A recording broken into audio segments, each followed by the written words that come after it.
Bendiciones. Hoy vamos a hablar de la autoridad de la Biblia. Pueden sentarse.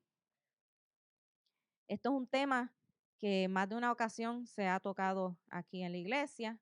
Es un tema que no es extraño o desconocido para nosotros. Sin embargo, nosotros tenemos que seguir comprendiendo, no solamente expresar con nuestra boca que la Biblia es la palabra de autoridad en nuestra vida, sino que podamos poder enseñarle a otros, o sea, tengamos la oportunidad de aprender y los fundamentos de por qué la Biblia es la autoridad, es la palabra de autoridad en nuestra vida, para poder enseñarle a otros el por qué. Estamos en unos tiempos en que las personas quieren, quieren datos, quieren que les ofrezca, ¿verdad? Contestaciones no solamente vacías. Y nosotros es necesario en este tiempo que estemos listos y preparados para poder darle contestaciones a esas preguntas. La verdad central es que la Biblia es la palabra de Dios. Eso es un hecho. Es el estándar de verdad por el cual se deben probar todos los demás estándares y no viceversa. Puesto que la Biblia es la palabra de Dios, mi mente debe estar abierta a ella en todo aspecto. Debo procurar con sinceridad saber lo que ella me enseña. Por eso les dije, no solamente es decir que la Biblia es la autoridad, sino que es mi responsabilidad saber lo que la Biblia enseña y no simplemente aceptar lo que me gusta o tratar de que se ajuste a mis ideas preconcebidas o solamente aceptar lo que un hombre o una mujer en un momento dado me dijo. Es mi responsabilidad por la Biblia comprobar de que eso es cierto y eso es una realidad. ¿Por qué? Porque se sabe, y lo vamos a ver a través de la lección, que ya Jesús había anticipado de que vendrían falsos maestros. Es una realidad. Y hoy lo vemos más que nunca. Por eso es nuestra responsabilidad saber, porque la Biblia es la palabra de autoridad por encima de cualquier cosa. Entonces, como les dije, aceptar lo que me gusta como de la Biblia o que se ajuste a mis ideas preconcebidas, porque si tengo mi mente cerrada y me niego a cambiar, no puedo aprender nada de la Biblia mientras esa actitud no cambie. O sea que nuestra actitud cuando nos acercamos a la escritura debe ser una actitud receptiva, una actitud que sea de recibir lo que el Señor tiene para darnos e incluso de corregir lo que hemos aprendido mal en un momento dado en nuestra vida. En todo momento en nuestro caminar cristiano, en la medida que nos acercamos a la Biblia, aprendemos y en la medida que nos relacionemos con Dios, aprendemos aún más a comprender y entender lo que dice la Biblia. Así que en esta mañana vamos a entonces acercarnos a la Biblia y vamos a tocar diferentes puntos. Yo quiero hablar un poquito en cómo se compiló. No voy a entrar en eso porque tampoco es el tema profundamente, pero abuelo de pájaro. Vamos a ver unas definiciones, vamos a ver lo que dice la Biblia de sí misma, lo que dijo Jesús acerca de la palabra de Dios, lo que dijo Pablo, etcétera. Y vamos a ver un pequeño resumen de profecías cumplidas, profecías dadas y en su cumplimiento. Todo esto lo tenemos en la Biblia. Así que vamos al próximo.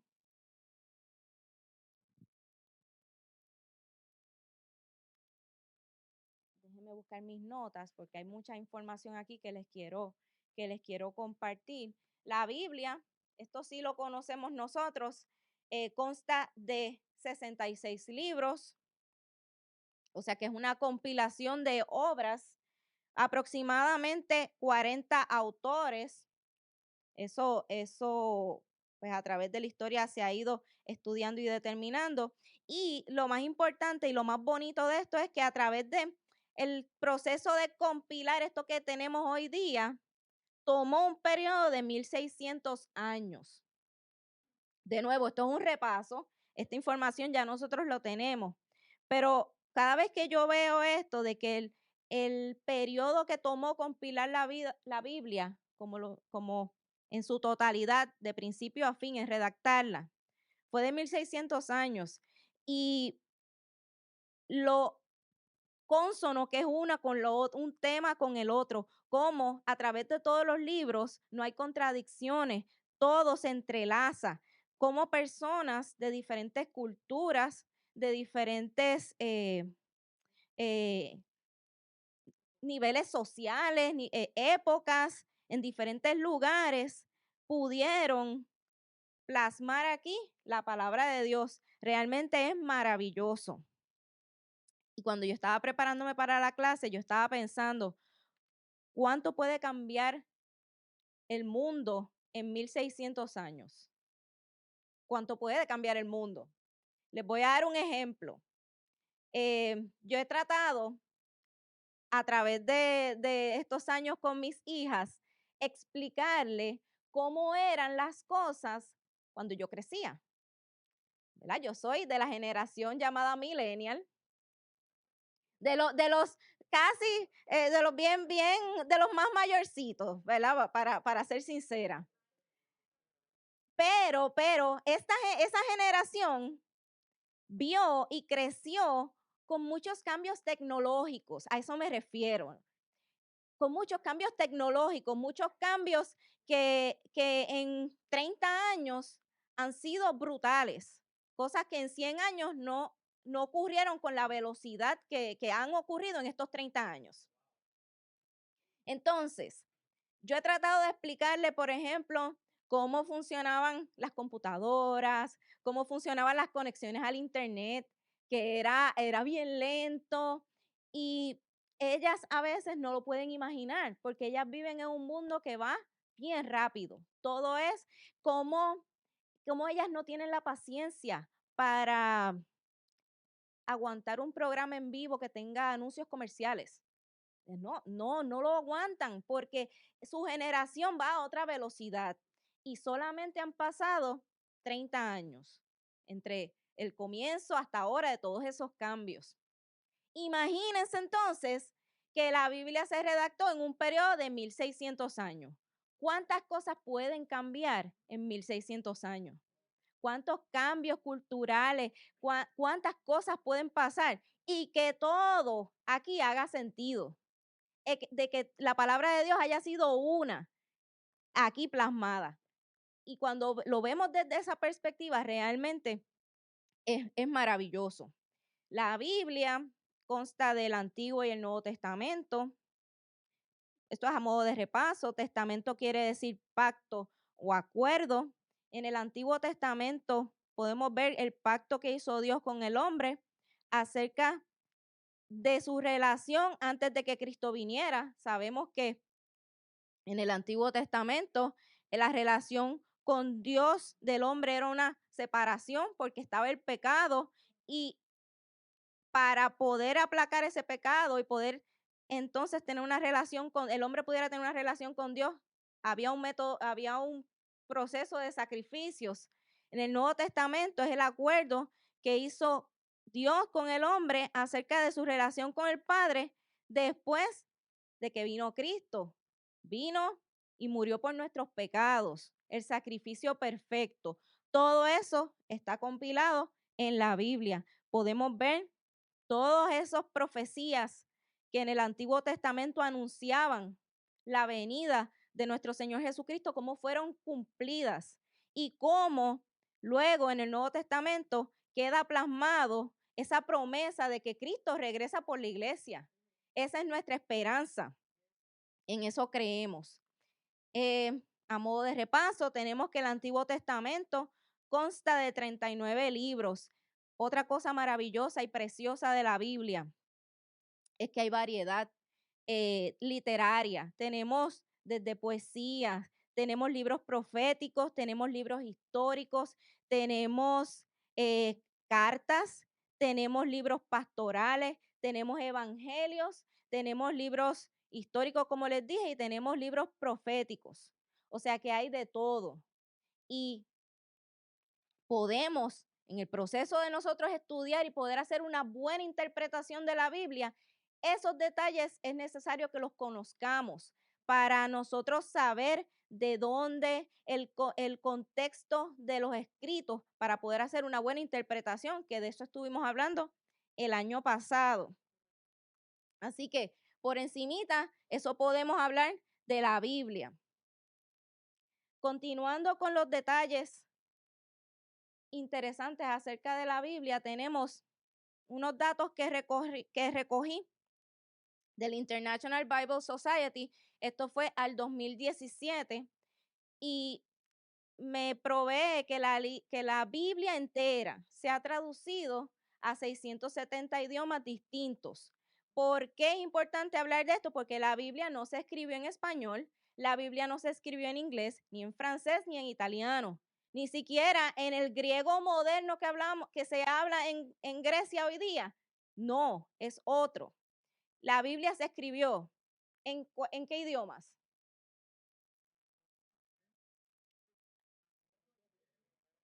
Hebreo, griego y arameo. Y entonces, en todo este periodo, se ha ido traduciendo y el dato que nos ofrece es que se ha traducido al 2017 en 670 idiomas distintos. Se estima que hay 7,000 idiomas en el mundo. Por lo menos se estima, o sea que falta. Realmente falta. El proceso de traducción de la Biblia es un proceso que no es fácil, es un proceso que requiere mucho estudio, mucho tiempo y muchas personas comprometidas con esto, porque realmente es una labor encomiable. Pero entonces, como datos adicionales, se estima que se ha traducido al menos una porción de la Biblia en porciones pequeñas a 3,312 idiomas diferentes y el Nuevo Testamento a 1,000, el Nuevo Testamento solamente a 1,521 idiomas. Como hablamos, la Biblia no se escribió en español, no se escribió en inglés. El Antiguo Testamento se escribió en hebreo, se escribió en arameo y dentro del hebreo y el arameo tenemos unas vertientes, unos subgrupos. Tenemos el palohebreo, que es el hebreo más antiguo. En el arameo tenemos diferentes, de acuerdo a la posición socioeconómica de las personas, se hablaba de diferentes tipos de arameo. En el Nuevo Testamento tenemos que se escribió en griego. Y déjenme ver si tengo algún dato adicional para compartirles. Vamos a continuar. Entonces, antes de yo entrar en las escrituras que me sustentan y prueban de que la Biblia es la palabra de autoridad para nuestra vida, quiero compartirles algunas definiciones que es importante que las tengamos como referencia. Recuerde que puede ir nuevamente a la clase. Si no alcanza a tomar las notas, no se preocupe. Puede regresar a la clase e ir sobre ellas. Vamos a definir el término revelación. Revelación, ¿qué es revelación? Según el diccionario de la Real Academia Española, revelación es la manifestación de una verdad secreta u oculta. Es decir, una manifestación divina. Fíjense que la definición del diccionario ya más o menos me va llevando por la línea de lo que hizo Dios con la humanidad al revelarse. El significado teológico, la definición teológica, podemos decir, esto es abuelo de pájaro, la impartición de parte de Dios a los hombres de verdades que no podían saber de ninguna otra manera. Dios, por su soberanía, le ha revelado a la humanidad cosas que de otra forma nosotros no sabríamos. Así que nosotros no podemos inventar lo que Dios no nos ha dicho. No podemos llegar a conclusiones de cosas que Dios no nos ha dicho. Dios se ha revelado de arriba para abajo, de Dios al hombre, lo que Él ha querido. porque Dios es eterno. Dios, nosotros tenemos una mente muy pequeña para poder entender la magnitud y dentro de nuestro entendimiento Dios se reveló al hombre lo que él quiso. Así que no limitemos a Dios. Entonces, la próxima definición que quiero compartirles es inspiración. Según la Real Academia Española, la inspiración es la ilustración o movimiento sobrenatural que Dios comunica a la criatura. Estímulo que anima la labor creadora en el arte o la ciencia.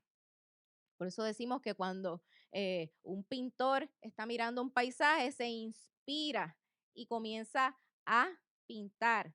Esa es la definición por el diccionario. Pero ya la primera que les ofrecí va por la línea de lo que nos habla del el significado teológico. Y esta es la obra del Espíritu Santo por medio de hombres dedicados a producir las escrituras. Expresaron con precisión en lenguaje humano lo que Dios quería decir. Dios revela y esa revelación, cuando se pasa aquí o se pasó de primero, porque sabemos que en un inicio, antes de que se plasmara en escrito, la tradición era oral, se pasaba de generación en generación. Pues la inspiración es cuando el hombre plasma eso que Dios le dio. Por eso es que nosotros vemos tantos géneros literarios distintos, tantas formas de escritura distintas, tanta variedad y tanta riqueza, porque el proceso de el hombre poder convertir básicamente eso que Dios le dio aquí, a eso es lo que le llamamos inspiración. Amén. Gloria a Dios. Aleluya. Vamos al próximo.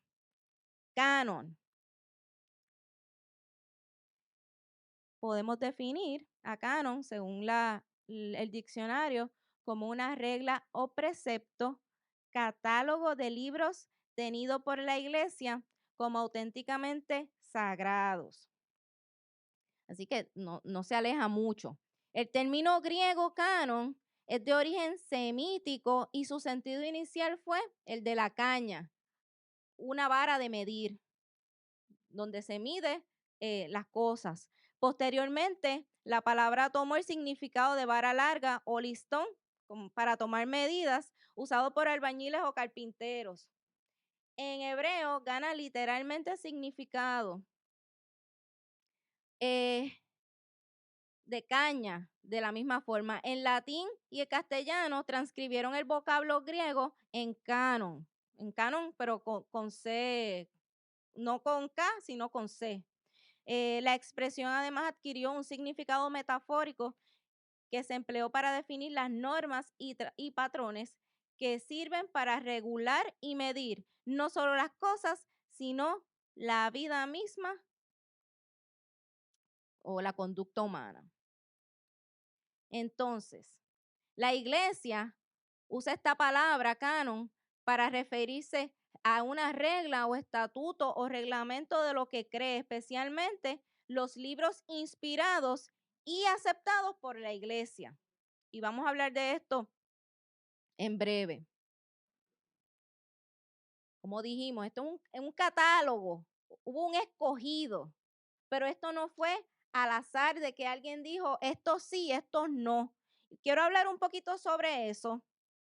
Nuevamente, esto es materia para un curso completo.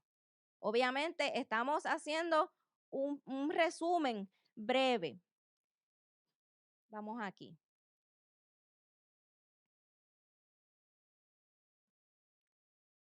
Tres razones por las que es necesario tener un canon de las Sagradas Escrituras, porque es importante tener un escogido que se haya hecho en su momento. Obviamente esto no llegó, estamos en el siglo XXI, de que se escribió el último libro de la Biblia.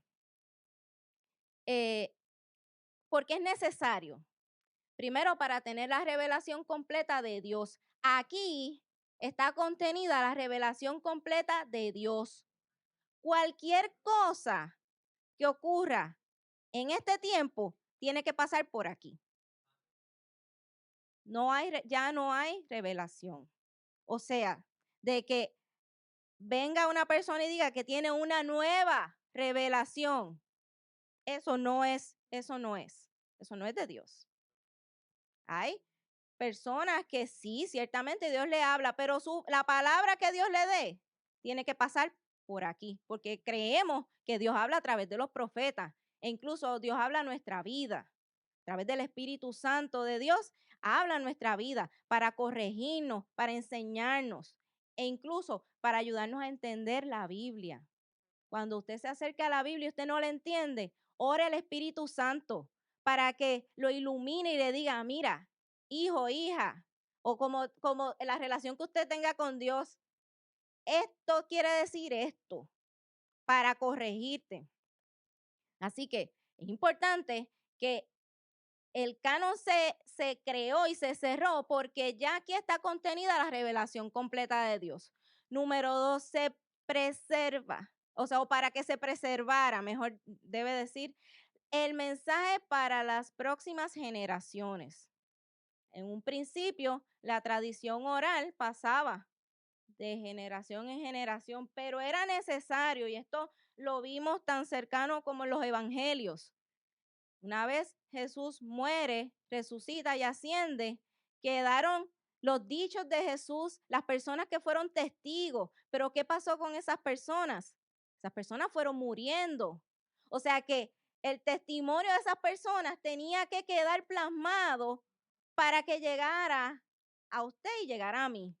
Por eso entonces que se compilan los evangelios, donde diferentes personas de diferentes puntos de vista cuentan, testifican las cosas bellas y hermosas que hizo Jesús cuando vino a esta tierra. Amén.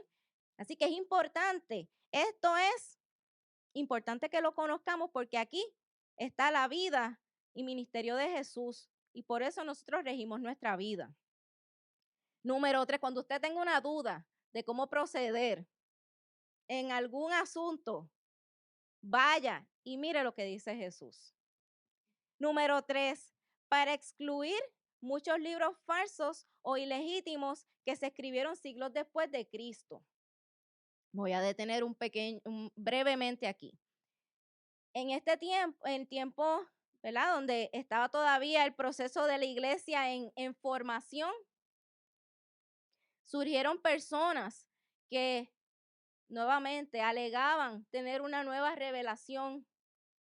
Muchos de ellos ya muy posterior al tiempo de los apóstoles y comenzaron a difundir escritos y tradiciones que se salían ¿verdad? De la enseñanza bíblica de Jesucristo, que Jesucristo es Dios. Muchos de ellos alegando o negando la divinidad de Jesucristo, etcétera, etcétera, muchas otras cosas. O metiendo costumbres paganas, etcétera. Y por eso era necesario que en un momento dado se dijera, hasta aquí, esto es la palabra revelada de Dios. Todo lo demás tal vez puede aportar al conocimiento cultural de la época, puede aportar un poco sobre la historia, cómo ocurrió, pero la palabra de Dios quedó contenida aquí. El Antiguo Testamento ya, obviamente, para la primera iglesia e incluso para los tiempos de Jesús, lo que él tenía en la mano era el Antiguo Testamento. Pero el Nuevo Testamento se compiló y se cerró en el año 397 después de Cristo en un concilio llamado Concilio de Cartago. Un datito para que lo tenga. Ahora bien, ¿y qué se consideraba? Quiero detenerme aquí un momento. ¿Qué se tomaba en cuenta cuando un libro era aceptado dentro del canon o no? Podemos por lo menos mencionar 3. Y son los siguientes. las pruebas usadas para declarar un libro canónico al formar el Nuevo Testamento. Por ejemplo, estos eran los requisitos necesarios para determinar si un libro entraba o no dentro del canon bíblico, o sea, que era reconocido como palabra misma de Dios. Número uno, que haya sido escrito por un apóstol o con su autoridad. Esto estamos hablando del Nuevo Testamento, porque como les expliqué, tenían personas que eh, decían que habían estado, decían que habían conocido, decían que Dios les había hablado y ya era muy posterior al periodo de los apóstoles. O sea que si no tenía autoridad apostólica o que haya sido escrito por un escriba o ayudante del apóstol, no era aceptado como libro canónico. Número 2, si ese libro era leído en todas las iglesias y aceptado como inspirado, tenemos que, lo podemos ver con las cartas de Pablo. Estas cartas eran repartidas a las diferentes iglesias a las que se refiere, pero también eran pasadas de iglesia en iglesia para corregir, establecer doctrina y corregir o arreglar situaciones de las que ocurrían. Eso lo vemos mucho, por ejemplo, en la carta a los Corintios, donde Pablo corrige muchas prácticas y muchas cosas que estaban entorpeciendo el fluir de la predicación del Evangelio de Cristo. Así que eran leídas en todas las iglesias, aceptadas como inspiradas. El número 3, si era ayuda o edificaba espiritualmente al hombre. Así que también tenía que estar afianzado o tenía que tener relación con el cumplimiento del Antiguo Testamento, o sea, o que diera continuidad. Y número 4, si toda la iglesia tenía testimonio del Espíritu Santo de que era autoridad. Entonces, estos eran los criterios básicamente que se utilizaban para aceptar un libro. Como dato interesante, ¿y por qué entonces hay otros libros que no entraron en lo que conocemos el canon?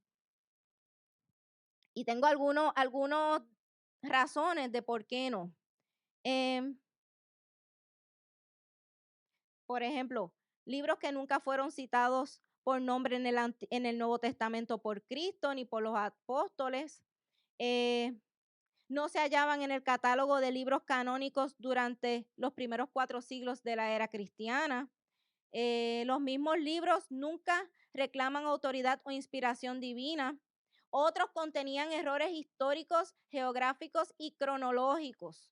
Otros enseñaban doctrinas contrarias a la Biblia. Otros eran literatura legendaria o cuentos absurdos.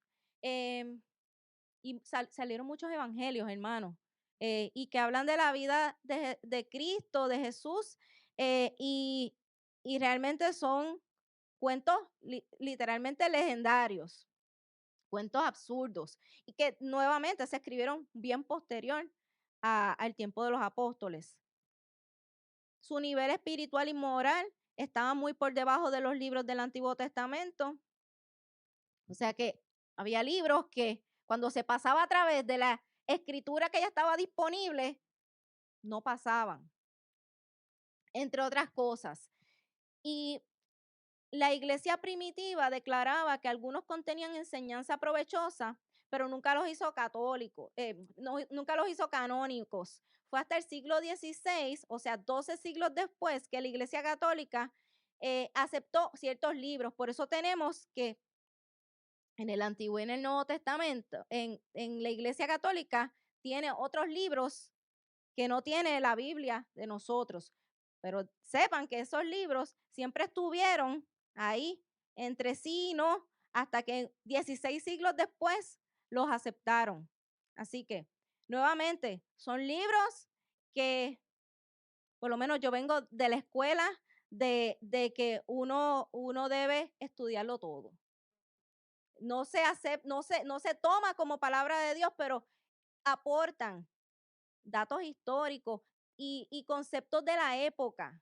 Realmente no cierre su mente, hermanos y hermanas, y los que me están escuchando.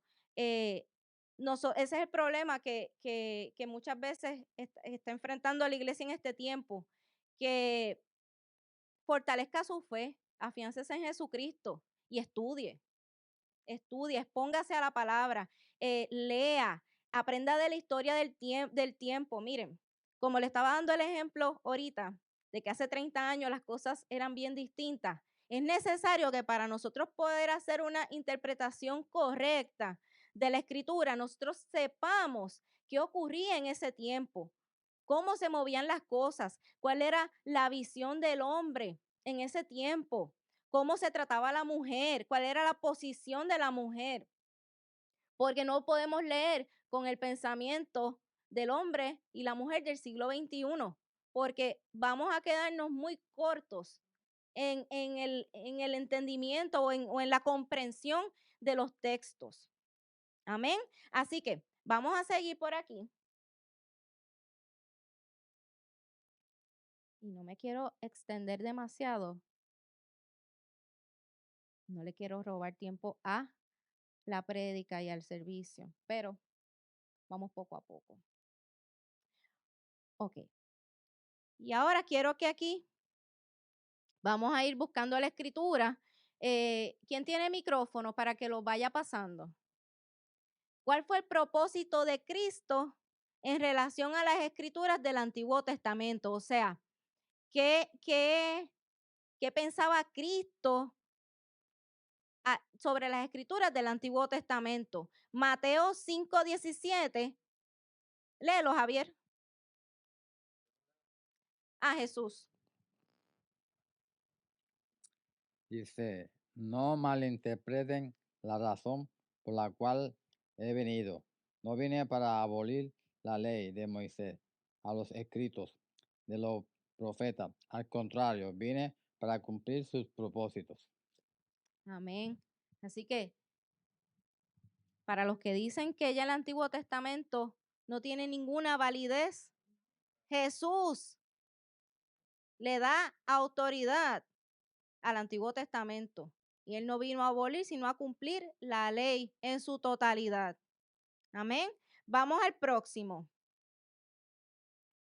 ¿Cuál fue el concepto de Jesús acerca de las escrituras? Y eso, ahí sí, continúa. Jesús, si quieres, léelo tú también, porque es el próximo versículo. El 18. Les digo la verdad, hasta que desaparezcan el cielo y la tierra, no desaparecerá ni el más mínimo detalle de la ley de Dios hasta que su propósito se cumpla. Amén. Gracias, hermana. Gracias, Jesús, que no le había dado al versículo para que saliera. Así que el propósito o el concepto de Jesús es que la Biblia, o sea, perdón, el Antiguo Testamento y las escrituras, digo el Antiguo Testamento porque era lo que Jesús tenía a la mano en ese tiempo, que no cambia, no desaparece, no pierde validez, no pierde vigencia. Y aún al día de hoy, el Antiguo Testamento es palabra de Dios. Próximo.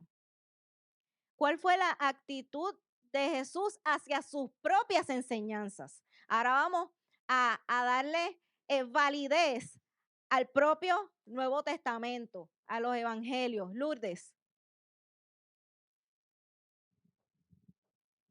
El cielo y la tierra desaparecerán, pero mis palabras no desaparecerán jamás. Amén. Así que Jesús mismo no se sentó a escribir los evangelios, pero hubo mucha gente que caminó con él, que comió con él, que se sentó a sus pies a escuchar sus enseñanzas.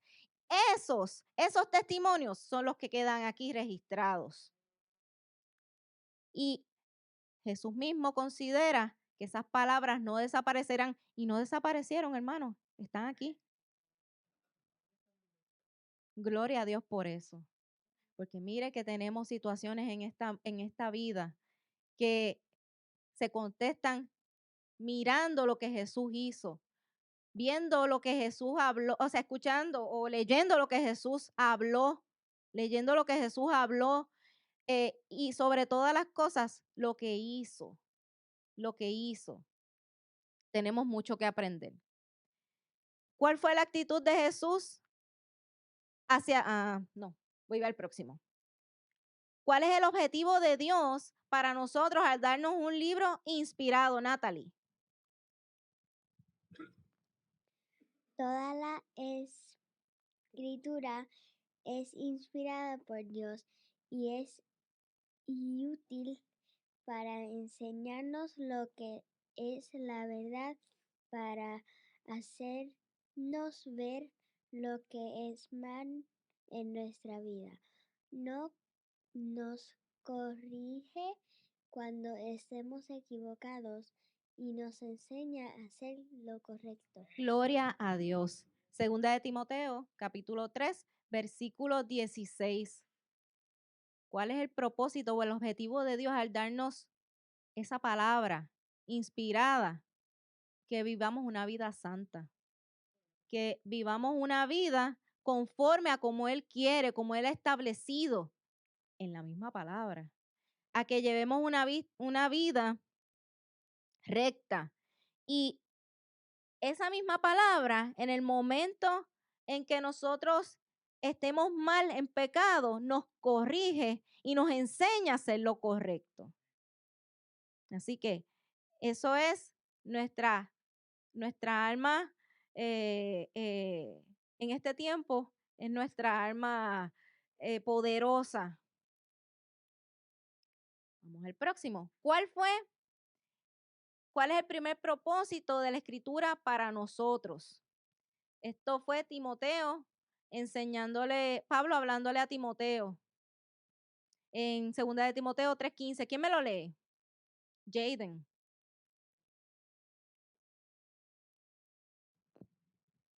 Desde la niñez se te ha enseñado la Sagrada Escritura, las cuales te han dado la sabiduría para recibir la salvación que viene por confiar en Cristo Jesús.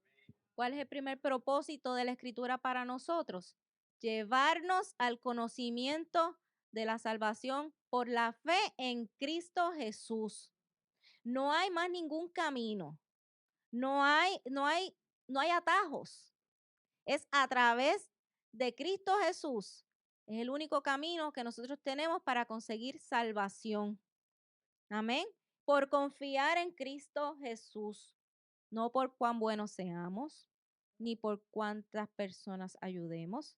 Eso es una consecuencia de nuestra vida en Cristo. El amor y la compasión a los demás es una consecuencia de nuestro amor a Dios primeramente y de nuestra entrega. Por confiar en Cristo hemos sido salvos y por eso, como decía la escritura anterior, estamos equipados para llevar una vida recta y una vida recta nos hace hacer cosas buenas. Claro, porque usted no va a maltratar a su prójimo.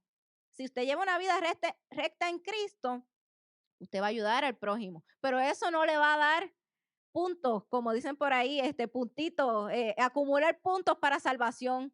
No, la salvación viene por confiar en Cristo Jesús.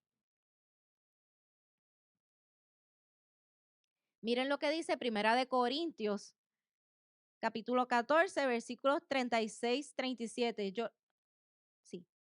Dice, ¿o acaso piensan, Corintios, que la palabra de Dios se originó con ustedes? ¿Son ustedes los únicos a quienes fue entregada? Si alguien afirma ser profeta o piensa que es espiritual, deberá reconocer que lo que digo es un mandato del Señor mismo. Pablo consideraba que sus escritos y sus enseñanzas era palabra de Dios. Aquí podemos ver la autoridad en las cartas y en las enseñanzas doctrinales de Pablo. ¿Por qué es importante eso? Porque ellas están aquí contenidas. Vamos al próximo. Y recuerden, esto es 2 de Pedro 3:15. Esto es lo que dice Pedro, que consideraba él mismo que los escritos de Pablo eran parte de las escrituras. Miren cómo lo voy llevando. Pablo sobre él mismo, Pedro sobre Pablo. Y recuerden, y Pedro caminó con Jesús. Un detalle. Y recuerden que la paciencia de nuestro Señor da tiempo para que la gente sea salva. Esto es lo que nuestro amado hermano Pablo también les escribió con la sabiduría que Dios le dio. Pedro está reconociendo que lo que Pablo estaba enseñando tenía validez como palabra de Dios mismo. El mismo Dios le dio esa sabiduría a Pablo, ese conocimiento que él no tenía para poder seguir enseñando tanto a las iglesias que fundó como a nosotros hoy. Vamos al próximo. Vamos a leer lo que dice segunda de Pedro 3:16. Dice, esto es, Pedro continúa advirtiendo sobre algunos que distorsionan su mensaje. Dice el versículo 16, al tratar estos temas en todas sus cartas, algunos de sus comentarios son difíciles de entender y los que son ignorantes e inestables han tergiversado sus cartas para que signifiquen algo muy diferente, así como lo hacen con otras partes de la Escritura. Esto resultará en su propia destrucción. Él está hablando en ese tiempo. Pero en este tiempo, cualquiera acomoda la palabra de Dios a su conveniencia. Bien fácil. Sacando textos de contexto, utilizando textos aislados, estableciendo doctrina con una sola escritura, etcétera, etcétera. Pedro, no está diciendo algo ajeno a lo que vemos hoy. Por eso nosotros vemos tantas personas adjudicándose autoridad cuando realmente lo que están haciendo es acomodando la Biblia a su conveniencia. Así que Pedro continúa su argumento advirtiendo que algunos distorsionan el mensaje, tratan de hacer que la Biblia enseñe lo que ellos quieren y de ese modo nunca entienden el mensaje de ella. Pedro enseña, como vimos en este texto, en este verso, que en las escrituras hay algunas cosas difíciles de entender. No sé si les ha pasado a ustedes, porque a mí me pasa todo el tiempo. Hay cosas difíciles de entender, es una realidad. Pero nos debería sorprender eso. Nos debería sorprender que haya cosas en la escritura que no entendamos. Si la Biblia es la palabra de Dios, debemos esperar tener ese tipo de dificultades. Yo debo esperar que mi mente finita y limitada nunca pueda sumergirse completamente en las profundidades de Dios. Hay cosas que simplemente no vamos a entender, nos va a tomar una vida y las vamos a poder contestar cuando estemos con Él en el cielo. Mientras tanto, eso no significa que si no lo entiendo no lo estudio. Simplemente yo sigo leyendo, pidiéndole al Espíritu Santo, como lo leímos en un verso anterior, que nos enseñe. Porque al final del día, esta escritura lo que tiene que hacer es cambiar mi vida. No es para discutir con los demás y eso vamos a entrar más adelante. No es a pelear, no es a discutir. Vamos al próximo. Esto me gusta. ¿Cuál es la palabra de profecía más exacta? Pastora Dan, por favor, léeme ese. ¿Cuál es la palabra? Lo voy a poner ahora. ¿Cuál es la palabra de profecía más segura? El profeta que se levante en la televisión y diga que el mundo se acaba en el 2012. En el 2012 que hubo un movimiento de que el mundo se iba a acabar, ¿verdad? Vamos a ver, ¿qué es lo que dice la Biblia sobre cuál es la palabra de profecía más segura? Segunda de Pedro, capítulo 1, versículo del 19 al 21. Debido a esa experiencia, ahora confiamos aún más en el mensaje que proclamaron los profetas. Ustedes deben prestar mucha atención a lo que ellos escribieron, porque sus palabras son como una lámpara que brilla en un lugar oscuro hasta que el día amanezca y Cristo, la estrella de la mañana, brille en el corazón de ustedes. Sobre todo, tienen que entender que ninguna profecía de las Escrituras jamás surgió de la comprensión personal de de los profetas, ni por iniciativa humana. Al contrario, fue el Espíritu Santo quien impulsó a los profetas y ellos hablaron por parte de Dios. El Espíritu Santo impulsó a los profetas y ellos hablaron de parte de Dios. ¿Cómo puede una persona? Entonces, quiero que alguien participe. Voy a hacerla y quiero que abramos una discusión breve porque tengo otras cosas que quiero compartir con ustedes. ¿Cómo puede una persona discernir la verdad cuando los falsos profetas se presentan, como menciona Jesús en Mateo 24:24? Y voy a Mateo 24:24 ahorita. ¿Cómo una persona puede discernir la verdad cuando se presenta un falso profeta? Norma, por la palabra, a través de las escrituras. Mira lo que dice Mateo 24:24. Pues se levantarán falsos mesías y falsos profetas y realizarán grandes señales y milagros para engañar, de ser posible, aún a los elegidos de Dios. Eso es honestamente, eso es lo más preocupante. De ese verso, lo más, que se levantarán falsos profetas. A través de toda la historia se han levantado falsos profetas. Lo preocupante aquí es que de ser posible, porque hay una posibilidad de que los elegidos de Dios, de los hijos de Dios, usted y yo, que hemos creído en Él, podamos caer ante las garras de un falso maestro, un falso profeta.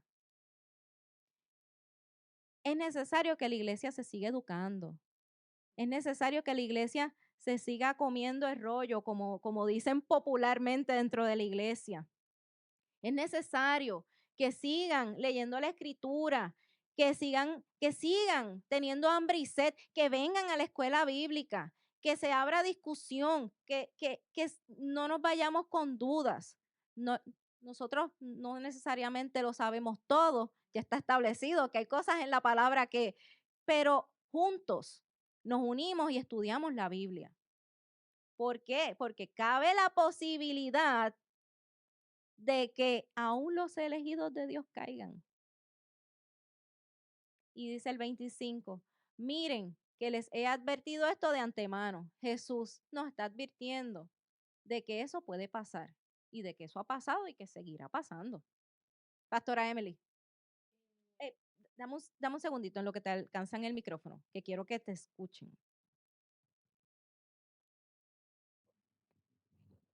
Que sí, es importante leer la palabra, pero también es importante recordar que el profeta te va a traer a ti una palabra, pero a ti Dios te va a hablar. Y la palabra que ese profeta te va a traer tiene que ir de acorde con lo que Dios te dijo primero como confirmación, pero te va a hablar a ti. La pastora se me adelantó. Amén, pero es completamente cierto. Dios, fíjense, yo me había llevado esta escritura, pero para introducir lo próximo que voy a hablar, vámonos a Hebreos 1, del 1 al 2, no lo tienen que buscar, lo voy a leer. Este verso lo podemos leer a vuelo de pájaro y pasar de largo, pero cuando entendemos realmente, aquí vino el profesor e hizo una exégesis espectacular de estos dos versos y realmente calaron en mi corazón. Mire lo que dice Hebreos 1, del 1 al 2. Hace mucho tiempo, Dios habló muchas veces y de diversas maneras a nuestros antepasados por medio de los profetas. Y ahora, en estos últimos días, nos ha hablado por medio de su Hijo. Dios le prometió todo al Hijo como herencia y mediante el Hijo creó el universo. ¿Por qué les digo esto? Porque Dios ha hablado y Dios sigue hablando. Dios no está muerto, Dios está vivo y Dios nos habla. Dios nos habla. Recuerden que nosotros tenemos esa puerta a través de Cristo para tener esa relación con nuestro Padre quedó establecida. Cristo es el que ahora intercede por nosotros, o sea, sé que la separación que había de nosotros con Dios quedó restablecida, quedó restaurada a través de Cristo. Y Dios, de la misma forma que habló, Él habla nuestra vida a través del Espíritu Santo. Dios nos muestra, Dios nos llama, nos comisiona, nos dice hacia dónde ir, hacia dónde no ir. Ahora, la pregunta es, ¿tú estás escuchando la voz de Dios? ¿Te estás relacionando con Él? Esa es la pregunta, para que reflexionen. Y esto me lleva a la próxima parte que voy a ir, les prometo, a vuelo de pájaro, porque me queda todavía un poquito de material. Y es esto. El Señor usó varios métodos para darnos su palabra. A través de la Escritura, nosotros vemos de las diferentes formas que Dios habló. Y recuerden, esto es un pequeñísimo resumen. El Señor habló de muchas formas, de muchas maneras. Por ejemplo, por su propio dedo. Eso lo vemos en Éxodo 31:8. No lo tienen que buscar. Es en el momento en que Dios le dio las 2 tablas de piedra escritas por el dedo de Dios a Moisés. En Daniel 5, del 5 al 28, Dios escribió sobre las paredes blanqueadas de la casa del rey Belsasar, el sucesor del rey Nabucodonosor. Mandaron a llamar a Daniel y este interpretó el mensaje. Ese mensaje anunciaba el fin de su reinado y la división del reino a los medopersas. Esa misma noche murió el rey. Así que Dios con su propio dedo habló a través de dictado. Eso lo vemos en Ezequiel 11 del 5 al 12. Esto dice el Señor, un mensaje de Dios dictado al profeta Ezequiel. Primera de Reyes 3:5, Dios habló a través de sueños. Dios se le apareció en sueños a Salomón a través de visiones. Daniel 9 del 1 al 23. Como resumen, porque son muchos versículos, Daniel estaba orando a Dios para que Dios tuviera misericordia por la palabra profética lanzada por el profeta Jeremías. Es ahí donde un ángel le da la interpretación por medio de una visión. Lucas 1 del 1 al 4. Dios habló a través de informes de investigación histórica para que no los libros que hablan sobre historia en la Biblia no los deje a un lado. También eso es palabra de Dios. Lucas se dedicó a redactar un documento donde compiló hechos históricos. Él hace ese escrito a su amigo Teófilo. ¿Quién era Teófilo? No sabemos. Pero Lucas se dio la tarea de hacer una compilación de hechos históricos. Vamos al próximo. Yo le repartí unos papelitos con 1, 2, 3, 4 a diferentes hermanos. Ok, mira. La Biblia es racional y razonable. O sea, que nuestro acercamiento a la Escritura es uno racional. Es un acercamiento que lo hacemos con conciencia.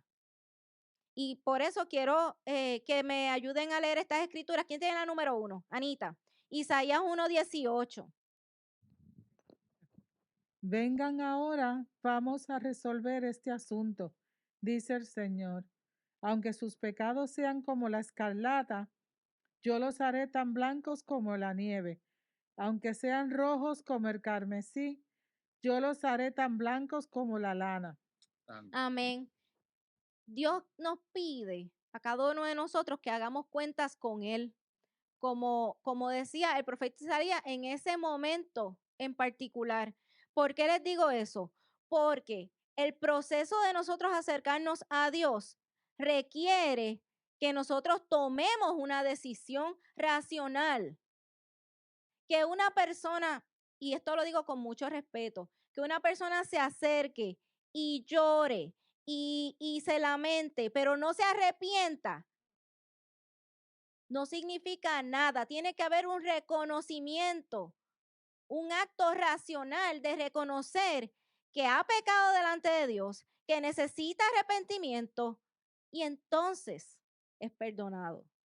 Es necesario que cuando hagamos un acercamiento a la Biblia, sea un acercamiento racional y razonable. Y razonable lo vamos a ver más adelante. Juan 7:17, Jesús. Todo el que quiera hacer la voluntad de Dios sabrá si lo que enseñó proviene de Dios o solo habló por mi propia cuenta. Es una invitación a abrir nuestra mente y examinar las palabras de Jesucristo. Nosotros, como les dije y se los he comentado en varios momentos en esta clase, si usted tiene duda de cómo proceder en alguna situación crítica en su vida, mi recomendación es que vaya a lo que dijo Jesús, pero sobre todo lo que hizo, y va a tener una respuesta, porque al fin decimos con nuestra boca que queremos conocer a Jesús y queremos ser como Él. Pues si queremos conocerlo y ser como Él, nuestras palabras y nuestras acciones tienen que ir consonas a lo que Él dijo y a lo que Él hizo. Y Él nos está invitando a abrir nuestra mente y examinar sus propias palabras. Colosenses 4:5-6. ¿Quién tiene el número 3? Lourdes. Vivan sabiamente entre los que creen en Cristo. Vivan sabiamente en los que no creen en Cristo y aprovechen al máximo cada oportunidad. Que sus conversaciones sean cordiales y agradables, a fin de que ustedes tengan la respuesta adecuada para cada persona. Fíjate que dice que debemos saber cómo responder a cada persona como individuo. Muchas personas hacen este acercamiento a la escritura. Yo voy a leer no para cambiar mi vida, sino para pelear con el otro, porque no piensa igual que yo. Y debe ser todo lo contrario, que el acercamiento debe ser uno cordial, uno amable, en el marco de respeto. ¿Por qué? Porque uno es el que siembra y otro es el que cosecha. Puede que hoy yo hable contigo y te siembre una palabra, tú no me escuches, pero el día de mañana te vas a acordar. Tal vez yo no me entere, pero la palabra fue sembrada.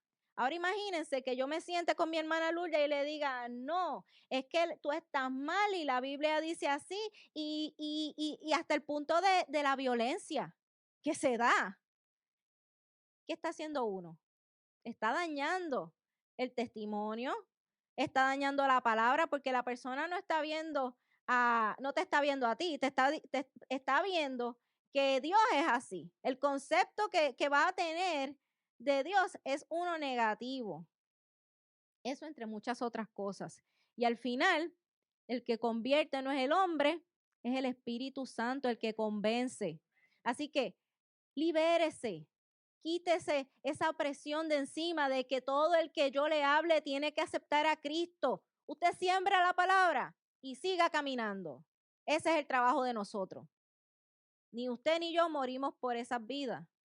Cristo murió y nuestro trabajo es predicarlo. Lo que pase después es obra de Dios. Amén. Y el último, 1 de Pedro 3:15, lo tiene Jaden. Y ya estoy terminando. En cambio, adoren a Cristo como el Señor de su vida. Si alguien les pregunta acerca de la esperanza que tienen como creyentes, estén siempre preparados para dar una explicación. Amén. Nos acercamos a la Escritura para ser corregidos, enseñados, pero también nos acercamos a la Escritura para poderle hablar a otros, darle una respuesta que satisfaga su necesidad espiritual.